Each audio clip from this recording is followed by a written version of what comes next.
Let's chat about Microsoft, shall we? Hi everyone, Leo Notenboom here for askleo.com. So of course I have to start any discussion about Microsoft with a little bit of a caveat, full disclosure.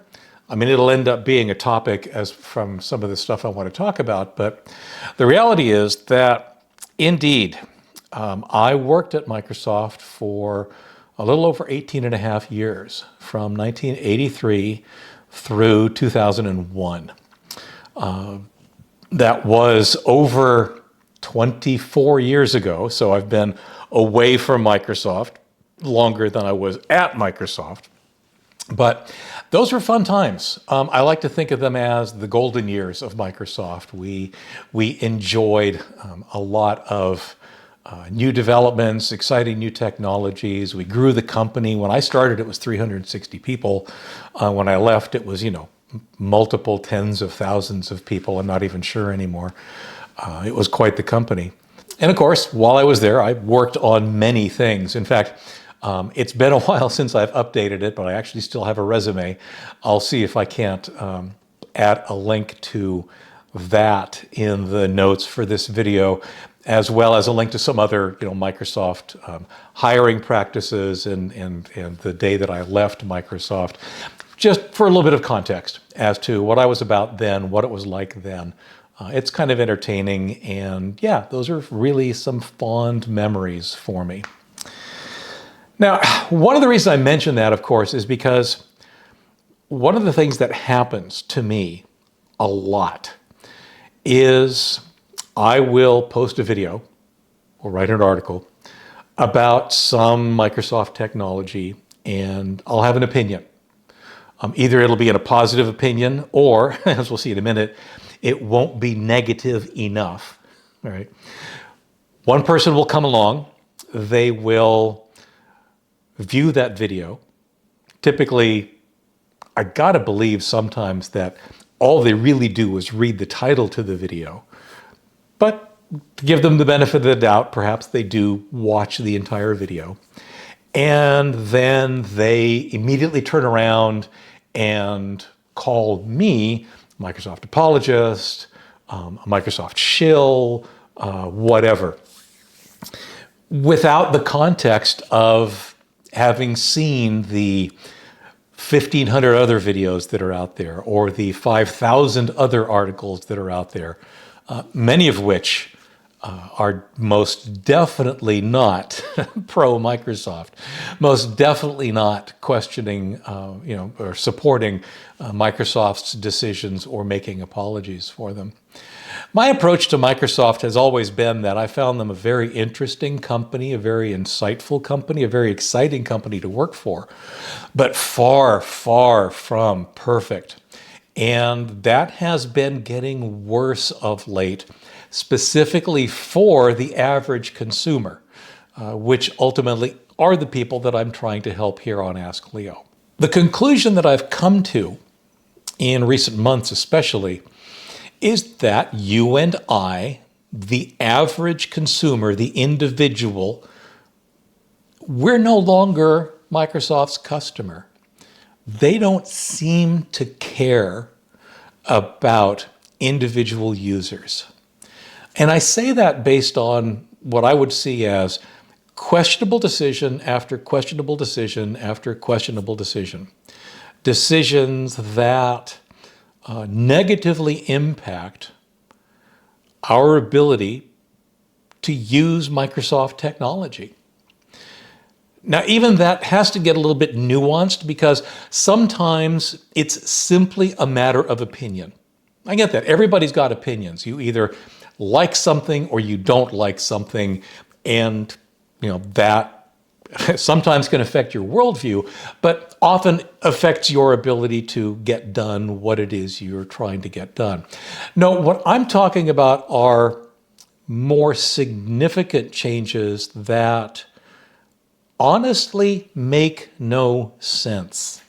These are changes like multiple versions of Outlook, versions of Outlook that are being forced on us, and I'll talk about that in a second, that are less capable than the versions they're replacing. Of course, one of our favorites, OneDrive, which is, it's a great tool in concept. There are several tools like it out there, but there are features that defy explanation. Not that the features don't have good intent, but the implementation makes no sense. One of the comments that I made somewhere was that back in the day, something called data loss. If you were testing a product that was about to be released and you came across a bug that caused the user to run the potential for actually losing data, that was what we would call a showstopper. We would actually not ship the product if it really ran a reasonable risk of causing individuals to lose data. That's apparently not a thing anymore because OneDrive's backup feature has designed into it the very real probability of individuals losing data. I don't understand it. I don't get it. We've seen similar pushes with Copilot. We've seen similar pushes with Office itself. So many of these decisions, when viewed from an individual consumer's perspective, make no sense. They just don't add up. Now, that's why I say that you and I, as individual consumers, we're probably not their target market anymore. They're more interested in corporate because, honestly, that's where the money is. But what that means is that a lot of these decisions are being made not with individual consumers in mind, but with corporate in mind. Then some of these things start to make a little bit more sense. I still don't know what they're going to do about getting rid of the fully featured, very powerful, original Microsoft Office Outlook, since they seem to be running that out and replacing it with, Outlook New.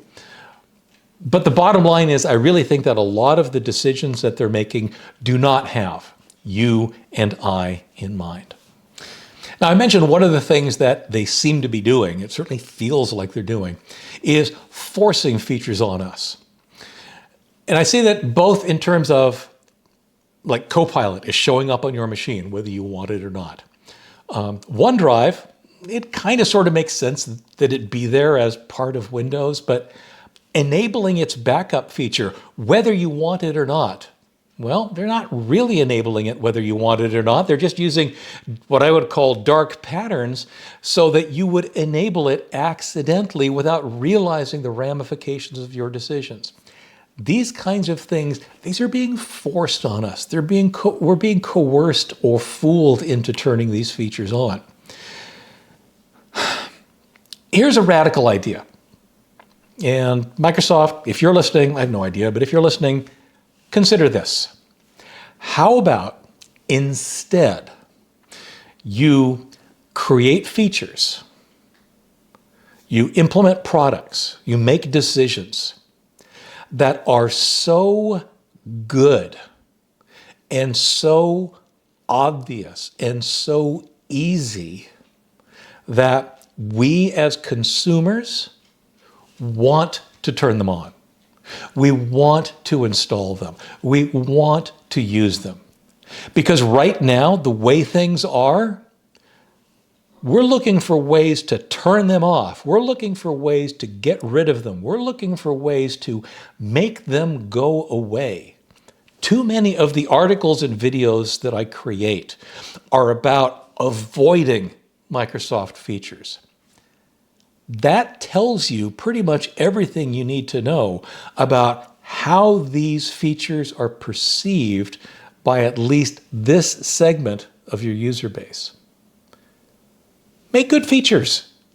Make them so good that we want them.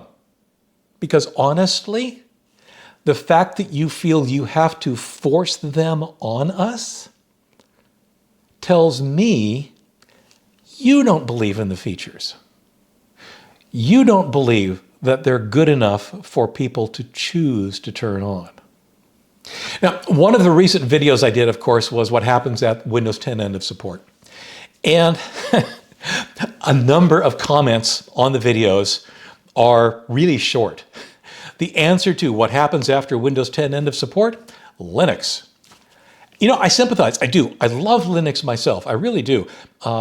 You're probably aware that I actually run it on the askleo.com server. There's actually multiple servers that I deal with on a daily basis that are all Linux-based. Honestly, there's a part of me that wonders if I weren't doing Ask Leo and trying to support the Windows user base, would I be more likely to be running Linux myself on my machines? And the answer is, well, probably. I mean, it's the kind of stuff that, for me at least, yeah, I really enjoy. However,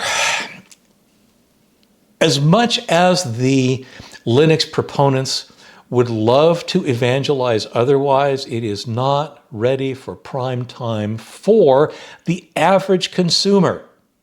I have to emphasize the average consumer. Linux has gotten way better. There are individuals, all demographics of all levels of interest, who are playing with and even switching to Linux.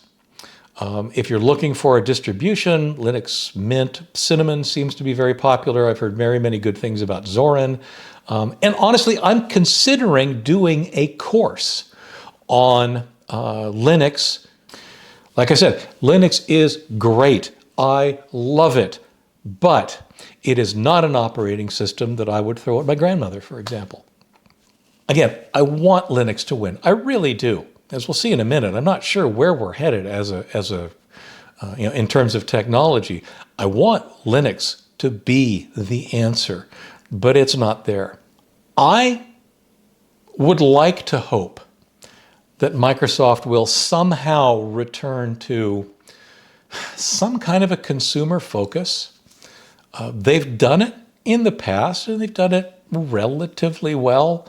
The issue is that I don't see it.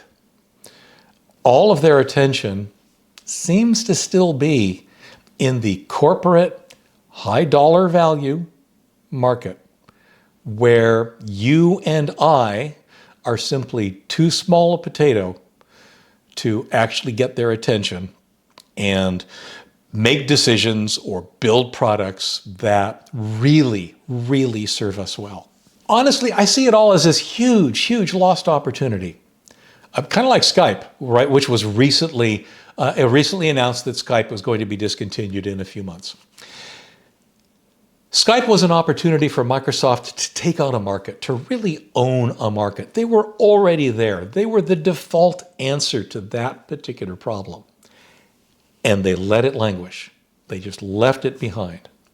My concern is that the same thing is happening for consumers and Windows. It shouldn't have to. The opportunity is there. Microsoft could put together a wonderful package for consumers. They're choosing not to. They're choosing to let this segment of the market wither on the vine. Where do we go when that happens? Where do we as individual users go when that happens? Well, I've talked about Linux already, and if you want to look into Linux, by all means, do it. Like I said, I'm seriously considering doing a course on switching to Linux to investigate just what it means, if nothing else, to show just what it will mean for the average user to make the switch. I know a lot of people talk about Macintosh, which again is great. They do wonderful hardware. If you've got the budget for it, it tends to be a little bit pricier. It's a trade-off, right? Microsoft makes decisions, Apple makes decisions. You have to live with the decisions for the platforms that you've chosen.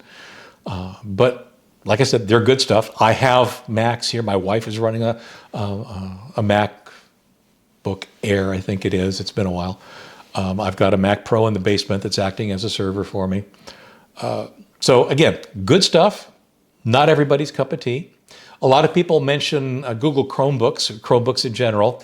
Again, good technology. I love what they are. I actually have given them to individuals who are not techie at all and are just interested in doing the basics, email, web, and so forth. Great. What about the rest of us? What about those of us that are using Windows and want to keep using Windows because we either do like much of what Windows has to offer, or maybe we're required to use it for some software compatibility or work compatibility or whatnot? I just don't know where that future leads. Windows 11 has told us a few things about what Microsoft is prioritizing. It doesn't feel like it's us. And yet, if Windows is your thing, if Windows really is what you need, the options are few and far between. I'm sounding not particularly hopeful, and only because Microsoft has kind of sort of beaten it out of me for the past couple of years with their approach to many of the product decisions that I've talked about so far in this video. I will continue to do what I do, but rather than have Ask Leo become a Microsoft bashing channel, because there's plenty of those out there, or a here's how you get rid of Microsoft channel, because again, there's plenty of those out there. One of my goals is to, while still being frustrated with the decisions that Microsoft is making, present ways of dealing with those decisions that allow the average consumer to continue to use Windows as pragmatically as possible. It'll never be ideal. A lot of the things that I talk about on a day-to-day basis are workarounds. Shouldn't have to be like that, but that's where we are with respect to Windows. I think there's hope in the long run. I just don't know what it looks like. I know people are talking to me about Windows 12. To be clear, to be super clear, never has Microsoft talked about Windows 12. There is nothing ever been said about there even being a Windows 12. Pragmatically, I'm sure it'll happen someday, but when, what it might entail, all that kind of stuff, it's pure speculation. It's pure rumor. We don't really know what the future holds. I'm hopeful that Microsoft might pay attention to the consumers again someday, but I don't think it's going to happen anytime soon.